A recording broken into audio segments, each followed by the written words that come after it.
Camera ഒന്ന് സ്റ്റേജിലേക്ക് തിരിച്ചു നോക്കൂ. അവിടെ ഒരു വ്യക്തി ഇരിക്കുന്നത് കാണാം.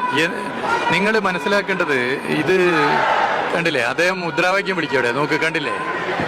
അപ്പോൾ നിങ്ങൾ മനസ്സിലാക്കേണ്ട കാര്യം, ഈ സംസ്ഥാന മന്ത്രിസഭയിലെ മന്ത്രിമാരിൽ ആരൊക്കെ അവിടെ ഇരിക്കണമെന്ന് നിശ്ചയിച്ചിട്ടുണ്ട്. അത് ശരിയാണ്, എല്ലാ മന്ത്രിമാരും പോയി അവിടെ ഇരിക്കേണ്ട, കുറേ ആളുകൾ സദസ്സിലും ഇരിക്കണം. എന്നാൽ ധനകാര്യമന്ത്രി സദസ്സിലിരിക്കുക, മന്ത്രിമാരിൽ പലരും ഇവിടെ ഇരിക്കുക. എന്നാൽ ഒരു രാഷ്ട്രീയ പാർട്ടിയുടെ സംസ്ഥാന അധ്യക്ഷൻ, അതും എത്രയോ നേരത്തെ വന്ന് ഒരു സർക്കാർ പരിപാടിക്ക് ഇരിക്കുകയാണ്. ഇത് പ്രധാനമന്ത്രിയുടെ ഓഫീസ് നേരിട്ട് ഇടപെടുകയാണ്. ഇത് ജനാധിപത്യ വിരുദ്ധല്ലേ? ഇനി ഇരിക്കുന്ന ഇദ്ദേഹത്തിന് ഒരു മാന്യത കാണിക്കുക. ഇതൊക്കെ അല്പത്തരം. എന്നിട്ട് സ്റ്റേജിലിരുന്ന് മുദ്രാവാക്യം വിളിക്കുക. ഇത് മലയാളി പൊറുക്കില്ല, മലയാളി പൊറുക്കുന്ന നിലപാടല്ല. അപ്പോൾ ഇത് എന്ന് പറഞ്ഞാൽ ഇത് ജനാധിപത്യത്തോട് എടുക്കുന്ന സമീപനം, തെരഞ്ഞെടുക്കപ്പെട്ട ജനപ്രതിനിധികളെ അവഗണിക്കുകയും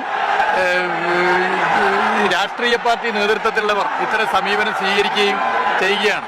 BJPയുടെ സംസ്ഥാന അധ്യക്ഷനാണ്. ഇന്ന് എല്ലാ രാഷ്ട്രീയ പാർട്ടിയിലുമുള്ള സംസ്ഥാന നേതൃത്വത്തെ അതുപോലെ വേദിയിൽ ഇരുത്തുന്ന ഒരു പരിപാടിയാണെങ്കിൽ മനസ്സിലാക്കാം.